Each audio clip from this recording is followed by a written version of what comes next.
Bonjour. Oui, je m'appelle Madame Bibi Sekalengele Mwamba. Je suis fonctionnaire de l'État. Je suis chef de bureau provincial des mines. Ça fait combien de temps?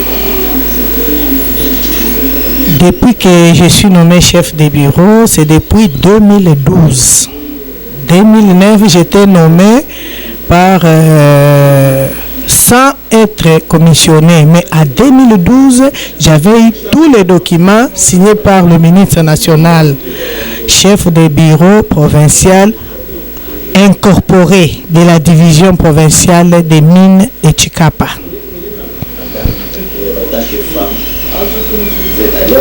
Je suis très à l'aise. Comme chef de bureau, je suis l'unique chef de bureau femme. C'est depuis 2012 que je suis toujours seule. Parmi 8 chefs de bureau, parmi 10 chefs de bureau, je suis l'unique femme. Oui, je suis à l'aise parce que parmi tant d'autres, nous sommes quand même les doyennes de ce ministère. J'ai été engagé ici à Chikapa depuis 1999 et je continuais à œuvrer comme inspectrice des mines. J'ai pris du temps et j'ai suivi la procédure normale pour être chef de bureau. J'ai fait à peu près 11 ou 12 ans pour être commissionné maintenant chef de bureau. Oui, nous sommes les collaboratrices. Personnellement, je suis collaboratrice de chef de division provinciale des mines de Kasaï avec d'autres chefs de bureau parce que nous sommes nombreux. Madame, une première question par rapport à votre secteur. Comment la santé de la mine? Oui, j'ai œuvré dans le secteur minier. En tout cas, quand je parle de 99, 98, 99, 2000, il y avait beaucoup de production de diamants. On a œuvré comme ça avec l'abondance de diamants, mais arrivé en 2007, 2008, on a commencé à constater les carences de diamants dans des mines. Parce que les diamants, ça quitte de l'exploitation artisanale pour chuter au point de vente qui est le bureau d'achat et les maisons d'achat. Oui, il y a la différence entre les comptoirs d'achat des diamants et maisons d'achat des diamants. On peut appeler un comptoir d'achat des diamants, c'est quand est-ce que ce comptoir-là est agréé par un arrêté ministériel. Il a payé son argent, on lui octroie l'agrément. On lui octroie sa carte d'acheteur, carte de travail. Il lui prouve avec des preuves de paiement. Parce que l'agrément, ce n'est pas n'importe qui. Tout ça, c'est réservé aux expatriés. Même les Congolais peuvent aussi solliciter parce que nous avons un comptoir Miabi. C'est pour les Congolais. Le comptoir là, on est en train d'attribuer les agréments aux acheteurs. Maison d'achat. Maison d'achat, c'est les maisons d'achat des diamants des Congolais. On l'appelle les négociants congolais. Les négociants qui achètent les diamants provenant de l'exploitation artisanale. Parce que les diamants qui quittent dans les maisons d'achat sont destinés d'aller obligatoirement, les négociants vendent leurs colis de diamants dans les comptoirs agréés. Madame, comment on fait pour contrôler que les diamants ne puissent pas prendre d'autres chemins? Canalisation. Voilà, je sais que dans en commençant d'abord par l'exploitation artisanale. Il y a un service spécifié qu'on appelle les directions de CMAP. Il y a les agents, c'est toujours dans le ministère des Mines, qui contrôlent dans l'exploitation artisanale, même dans les zones d'exploitation artisanale. Ce sont les espaces que l'État congolais a réservés aux Congolais d'exploiter. Quand on fait l'exploitation artisanale, les creuseurs ne peuvent pas aller côtoyer à exploiter là où les espaces couverts par les titres. Non. Il y a les espaces couverts par les titres qu'on appelle carrés miniers. Là, en tout cas, même les creuseurs, on ne peut pas faire ça. On ne peut pas, même ni chantier, ni quoi. Non. Là, nous attendons l'exploitation industrielle dans des carrés miniers. Il y a aussi d'autres carrés miniers transformés en petites mines. Quand on a déjà transformé ça, les creuseurs peuvent avoir la chance d'aller exploiter dans cet espace-là. Est-ce qu'on peut avoir des agents de mine dans le bureau d'achat du diamant ou dans le comptoir? Voilà. Quand vous m'avez posé la question de est-ce qu'il y a les agents qui contrôlent à l'exploitation, je vous ai dit seulement il y a les agents de ces maps qui contrôlent, qui fait la traçabilité, qui veille, qui contrôle quand les diamants à l'exploitation et qui suit même ce même canal là jusqu'au point de vente dans les maisons d'achat. Maintenant, les maisons d'achat aussi à leur tour, ils vendent dans les comptoirs agréés. Dans les comptoirs agréés, il y a deux agents. Il y a un agent de CSC et un agent de mine qui contrôle les expatriés. Parce que tout ça, c'est pour éviter les vols de substances minérales ou l'évasion de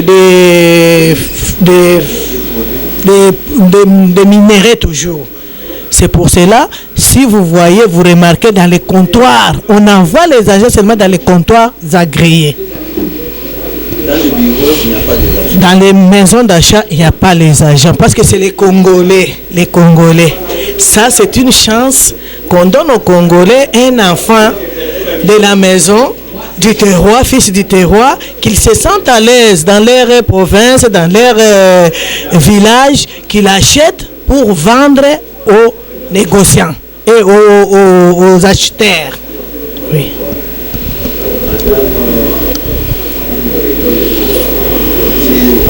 Il y a quelque chose à ajouter. Oui.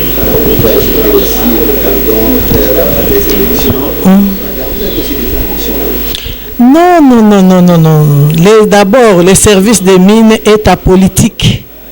L'administration, je ne parle pas des mines. L'administration est apolitique. Moi, je ne fais pas la politique.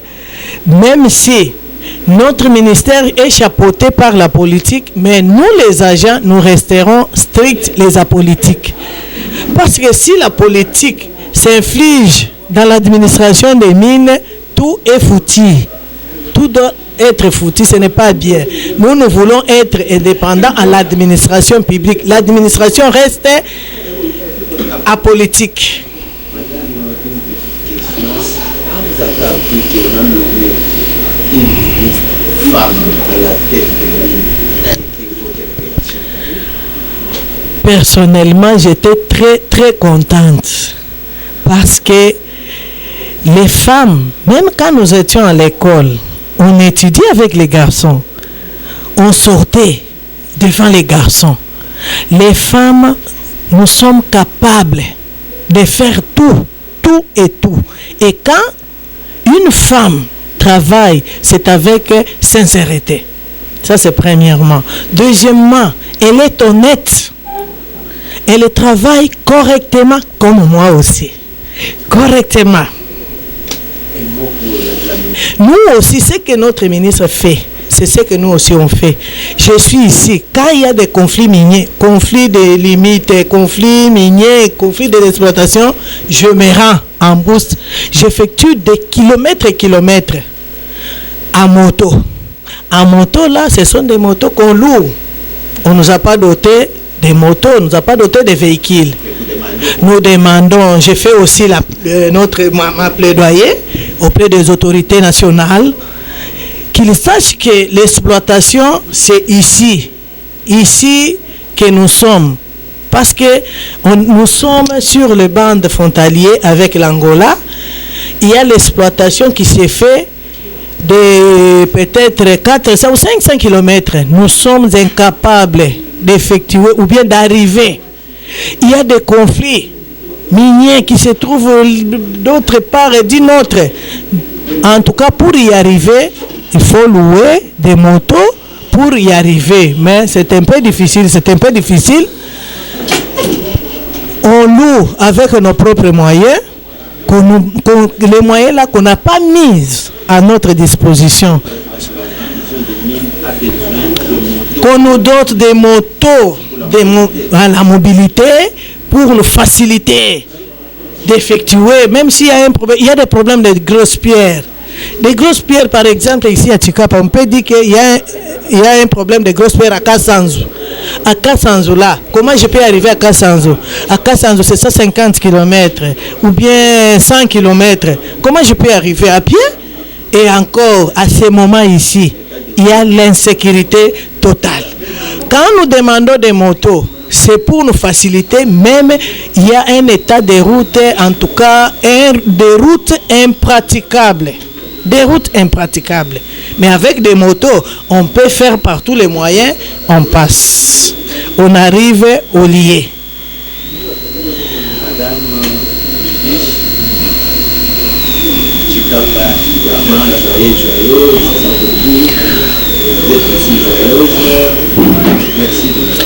merci. Le dernier mot que je peux dire, les diamants qui fit, ce n'est pas les diamants qui se trouvent encore. Ici, il y a en tout cas carence de diamants. Tout le monde pleure. Tout le monde... En tout cas, les diamants, ça ne se va plus. Bon, je ne sais pas. Hein? Non, pas la fin. On comprend quelque chose ici, localement. Quand il y a des conflits entre les deux chefs coutumiers, parce que les diamants, là, il y a d'autres diamants qu'on mystérieusement. On peut trouver un jugement là, qu'on l'a trouvé mystérieusement. Là, il fallait que tout le monde qui vient là-bas soit en bon terme avec le chef coutumier de l'entité là. Mais si vous commencez là-bas, les gronder, tout ça, il va faire perdre ça. Il va perdre les diamants, le village reste sec et les gens... Oui, il y en a, mais les gens manquent l'instrument d'exploitation, comme par exemple les tracteurs. Les gens là, quand je dis on est en train de travailler ou bien d'exploiter avec des bêches. Avec des bêches. Oui, les manuels c'est le bêche. Il y a d'autres exploitations qu'on est en train d'exploiter avec des dragues. Des préférences comme maintenant, les diamants, je ne sais pas si la surface ici est devenue lourde ou quoi. Les gens doivent perforer à peut-être 40 mètres, 30 mètres. On est en train de perforer comme ça. Les majimba, on appelle ça, notre mot technique, les tronçons souterrains. En tout cas, on peut creuser comme ça 60 mètres. Il y a d'autres milliers de 120 mètres. C'est très très difficile. Quand vous arrivez dans des milliers comme ça, là, il y a des diamants là que vous ne pouvez même pas s'imaginer. Mais pour y arriver, c'est très difficile. C'est industriel. Avec de grands tracteurs de robots, on appelle les tracteurs robots. Parce que là même, il peut perforer à 200 mètres. C'est ça. Merci beaucoup.